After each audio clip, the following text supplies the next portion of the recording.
Lord, samahan mo na kami nila Mika dun, ma. Pagkabalat ko nito. Sabi ko sa liwanay ito.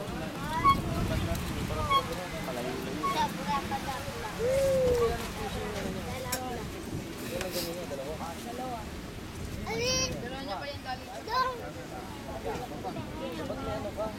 Sabi niya talaga yan. Ay, boat.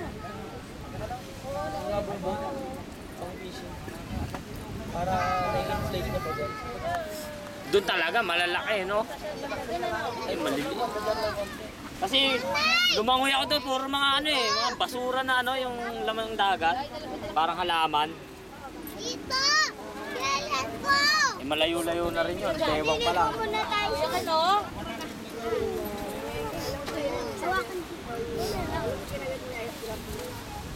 Magbabasa lang.